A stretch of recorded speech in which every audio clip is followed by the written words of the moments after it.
If you're going to live in or even just spend a lot of time in your RV, some small mods can make a big difference. So we're going to share 6 mods that we've made to our Momentum 410TH that make our life just a tiny bit better while we're on the road.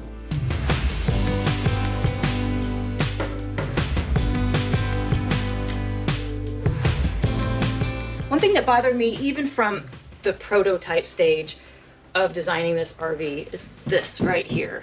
I love having the coat hooks right by the door. That's cool. I'm not a big fan of this corkboard. It takes up a lot of space and it's on there. Like there's no getting it off without totally damaging this wall. And for the record, I don't think they're doing this anymore. This was kind of part of the prototype, right? Yeah, they're no longer doing this. There's still coat hooks here, but on the 410, they're no longer going to have this. So for us, instead of damaging this wall, we figured, what can we do to make this a little bit more aesthetically pleasing? And I found this option over here. This is an acrylic mirror sheet. So it's hopefully going to fit right on there after Chad cuts it. And we're going to put a mirror inside instead of that ugly corkboard. So we're going to find out. I know, Daisy, you guys stay.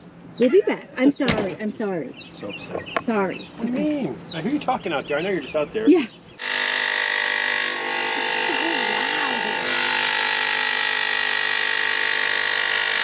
It's so loud. It's so loud. I used a jigsaw per the instructions and we put it up using a 2-sided Gorilla Tape. The big reveal? Yeah, I'm excited. Oh. It's so good. Yeah, that's nice. It's so much better. You don't really see how much you're looking for it. I like it. It's better, don't you think? Yeah, it's a little warped. Now, you might have noticed in the footage when we saw us hanging it up that it was a little bit warped. It looked a little bit like a funhouse mirror. So we thought maybe we'd be okay with it, but after a few days, it started to come a little bit detached from the cork. That 2-sided tape just didn't stick real well to the cork. I think maybe using a spray adhesive instead of the 2-sided tape might have worked a little bit better, but it was just kind of hard to get that acrylic to stick to the corkboard properly. And it was starting to come off, so we just took it down and Tara started to look for better options. Which, of course, she did. She found this corkboard fabric on Etsy. I got the cork fabric cut to size. The edges on the fabric weren't 100% square, so I used a measuring square to fix that. Because it's cork and has thread in the fabric, some of the cuts took 2 or 3 passes, even with a brand new razor. On this particular corkboard fabric, it specifically said to use Elmer's spray adhesive, so we did. I got the area taped off and coated it pretty well. For permanent adhesion, it does say you need to put whatever you're going to stick on there within 15 seconds. The nice thing about this cork fabric versus the acrylic is I could size it just a tiny bit bigger just in case I made a mistake and just trim it right on the wall. Also, I noticed that as I was putting it down on the bottom side, I was able to just kind of push it in underneath the lip of the wood that's already part of the frame. We think it came out great, even though it's still cork. Just the look of it is so much less office-like than what we had there originally, so we're really happy with it, and it seems to be holding up really well. Next up is an easy mod that you can do on any RV that has an outside awning. At least most of them, all the ones we've seen will take this. And that is a drop shade. We had one on our 397 and loved it. We use it all the time. The nice thing about it is it makes it feel like a patio. It makes it feel like kind of like an enclosed porch out there. Also, like with our last RV, I wanted to buy a drop shade brand that matched the brand of the awning. That way, if there are ever any problems or issues in the future, I can always say, hey, I used your drop shade. In this particular case, our awnings are Solera, which is a Lippert-owned company, so we bought that one. Our particular awning is 15 feet wide, so we got the 15 foot by 9 foot option. Installation of this thing is super simple, but it can be a little bit tedious. It's just a matter of feeding that shade into the existing slot in the awning tube. For the wider ones like ours, it might be some push and pull with pushing on one end and pulling on the other. If you don't have two people, just go back and forth like you see me doing in this video. Also, just like our last shade, this one is broken into two pieces with the first 3 feet of that 9 feet on the top end, and that just gets rolled right up. So you don't ever have to take this down. You just unzip the bottom 6 feet, fold it up, and put it away until your next site. Real easy to zip back on there. Now, we like to anchor ours down using metal stakes and bungee cords. This does two things in my opinion. This provides a little bit of flexibility, so if you get some wind and it's buffeting your awning just a bit, it's not going to be super stiff.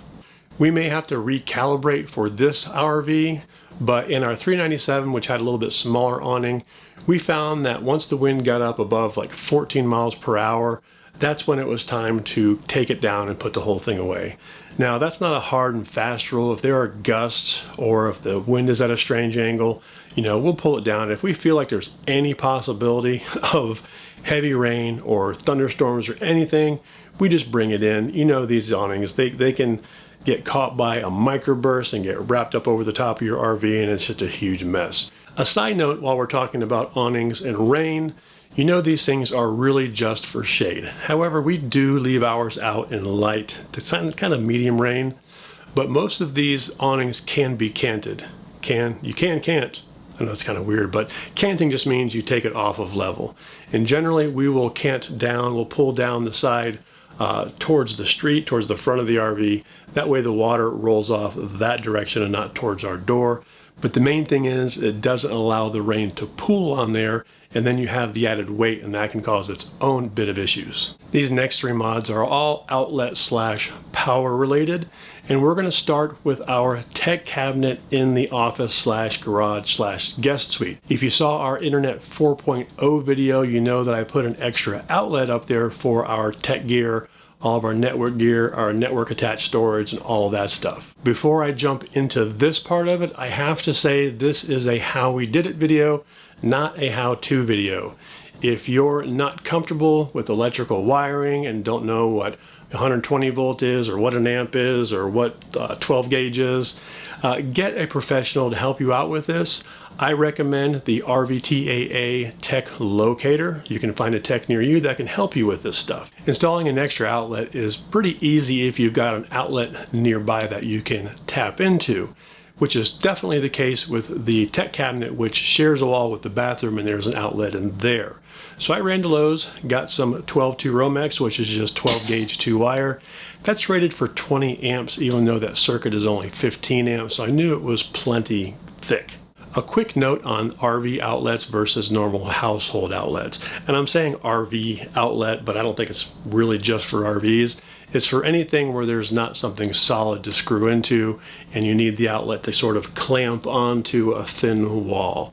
And that's what these do. They have a sort of plastic piece in there that as you turn it clockwise to tighten it, it swings into place and then clamps down on the wall itself. You're not going to be able to use a standard residential outlet in an RV in most cases. I just cut a hole for that outlet and then ran the wiring down to there. I wired up the cabinet outlet and then I killed power and then connected the under end of the 6.2 to the bathroom outlet down below. I then, of course, reapplied power. I metered it out, make sure I had good voltage, buttoned it all back up, and it looked and worked great. It's so nice having an outlet right up in there that I can plug our uninterruptible power supply into, plug all of our gear into that, and I don't have any wiring going crazy places like I did in the 397, where I had it stretched all the way across to this bay up here. I'd like to also address questions that I foresee you might have about the capacity of this and adding outlets and things like that. First off, extending an outlet from one to another is really no different than plugging in an extension cord that has multiple outlets on the other end. It's just an additional way of plugging things in. So that's not really an issue at all. And in fact, it's probably better than an extension cord because this is true 12 gauge wire. The only difference is it's permanently mounted up there and not just stringing across. Now on the circuit capacity, of course, adding more outlets does not, change the nature of that circuit. It's a 15 amp circuit. In fact, we have a 15 amp breaker in here that goes to the GFI outlet in the bathroom, which runs to some in the bedroom. It runs to the ones here in the kitchen and in the office. So that capacity of that circuit doesn't change. The only part that's changing is where we can plug things in.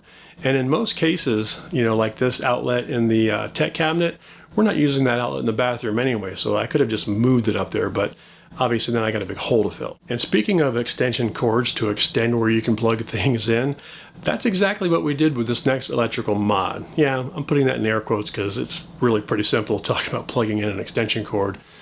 But the reason we had to do it here was because this sofa slash chase setup that we have here is in the corner, and it completely eliminates getting access to the outlet that is behind there. So to get to that, I had to detach the sofa from the slide. These things are bolted to the floor of the slide. So I had to get up in there with the impact gun, get those screws out, move the sofa out, and then all I did was I plugged an extension cord in that runs to one end of the chase and into the other end of the chase so that we can actually use those outlets. And we have some lamps and things like that that we want to plug in that we have to take down during travel day that just aren't practical to be able to get back behind that sofa. The only thing that was plugged in to those outlets was the sofa recliner, which has heat and massage and lights and stuff, and we never use those. In fact, every time I've been sitting in that recliner and I go to get up, I put my hand on there and push a bunch of buttons and I can't figure out what I've turned on, so we just have that unplugged anyway because we never use it. I may end up plugging it back in the winter when Tara wants the seat heat, but we'll cross that bridge when we come to it. So now we've got a plug here for this lamp. We also moved our waggle behind the sofa over there, so it's kind of hidden and it's nice and out of the way, and we don't have cords stretched across everywhere. The third power related mod is another outlet addition. All right, next project is this right here. This outlet is way over here, but we like our coffee pot over here, and we don't like having to stretch this cable across here like so. Just look kind of ugly.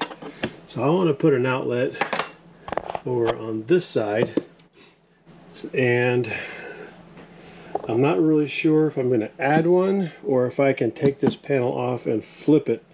Problem is then I move this.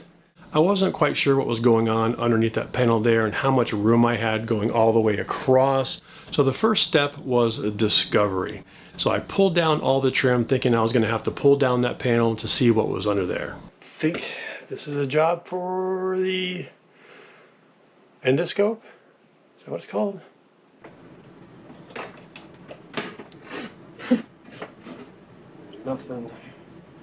There's nothing back over here, so this is all clear to put an outlet.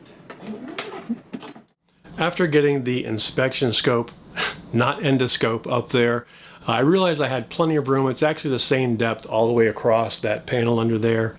So then I just got to work figuring out exactly where I wanted that plug. I marked off the outlet hole with a pencil and cut it just like I did for the tech cabinet. By the way, if you like doing DIY stuff, get a Dremel tool, man. Those things are great for cutting, drilling, just doing all kinds of weird little things like that. It's awesome. You should get one. So I took my extra outlet and wired it up on the counter with some leftover 12-2 from the other project. One thing you'll notice that's different about these RV outlets also is you don't wrap a conductor around a pole and tighten it down. These are kind of punch down. You have a metal groove in there that you can punch the wire straight into with the insulation and everything. You don't even have to strip it, and it cuts into the wire and connects. Now you'll notice when I'm wiring this up, I'm using a punch down tool that I found at Lowe's. I used to use punch down tools in my networking days, punching down to patch panels and things like that. And this thing is said it's for 110. I don't know if that really means what I think it means. It still looks a little bit odd, but the tool still works great for punching down these wires onto those connectors. On the one in the garage, I was using needle nose pliers and a flathead screwdriver, and it was just a little bit more hacky. So once I got that outlet wired up, I just took it and its wire, ran it through the hole, out the other hole, super easy. It was only that far to go, and punched it down to the existing outlet after shutting power off, of course. Powered it up, checked it out, checked the voltage, everything looked good, so I put all the outlets back in and buttoned it all back up. And remember that trim that I removed? A lesson I learned a long time ago but did not heed this time was to do minimal exploration first. I should have taken off that outlet, looked up in there, and realized that I could do this job without pulling all this trim off. So that was dumb. It wasted time. It created potential for breaking more things. I should have learned from the past, but you know, sometimes I just go start taking stuff apart, and I thought I would have to take that off there, and I didn't. So now I've got to put all of that trim back on. So I got all that trim reattached. And by the way, a nail gun is another super valuable tool in an RV. It doesn't have to be this ginormous one that's as big as my head, but this does work really, really well. But having some sort of nail gun, even the little small mechanical ones, are a good thing to have in an RV, because pretty much all of your trim is going to be held up with nails. And you know, these things go through a lot of abuse and shaking and vibration going down the highway, and it's inevitable you're going to have some trim fall off. Now you could obviously just use a hammer and nails too, but that's a little more risky because you might damage the trim. But get a nail gun, you won't regret it. Last up is a quick modification to our medicine cabinet mirror. As we might have mentioned before, this medicine cabinet was done as a favor to us from Grand Design, and we like it. We'd like it to be a little bit larger. We might replace it in the future, but the thing I'm going to do right now isn't really a fix. It's more of a tweak that Tara requested. And the thing is, when you're sitting here and you're getting ready, and you've got this wall here, it would be nice to be able to angle this thing out this way, but it opens the opposite way. So all I'm going to do is remove this hinge, flip the door 180, mount it over here, and then I'll also move this latch over here. I can't really do anything with the handle. The handle's going to be up here versus down here, which is a little bit weird, but the benefit will outweigh the weirdness. And I did get prior approval from Tara to have that handle up there. I hope she remembers. This was a super easy mod, only took about 20 minutes. Just a matter of swapping some hardware around, pulled the door off, and then I moved the hinge from the right side to the left side. I then reattached the door and moved the little latch clippy thingy on the top. Good to go. You can now do this at an angle. Have all this room here and not have to go against the wall. If you have any questions or comments about any of these mods, put them down in the comments below. We do try to answer all of those. Also, if you want to see more of our RV home, our tour is coming up next week, so be sure you subscribe and click the bell so you don't miss it, and we'll see you next time.